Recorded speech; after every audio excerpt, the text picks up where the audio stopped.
Life insurance is not an investment. It allows you to move and control your money. It also protects and grows your money and gives out a death benefit to your family. Something called MAC, Modified Endowment Contract. That's one of IRS rules for life insurance.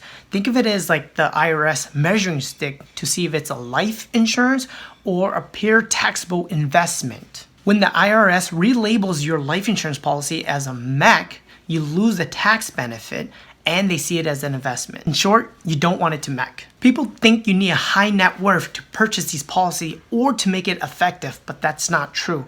I'm gonna give you an example of a person putting $7,000 a year as an example. She's putting $7,000 per year into the policy. You see immediate cash value on year one.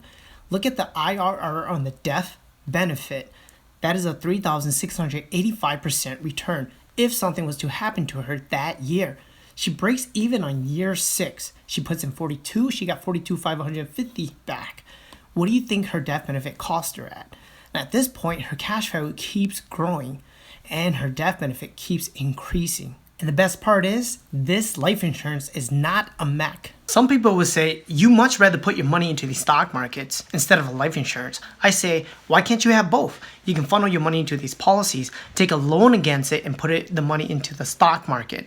And then the capital gain that you're getting from the stock market goes right back into the policy. So now you got your cash value, death benefit, and the capital gain from the stock market versus just the capital gain from the stock market.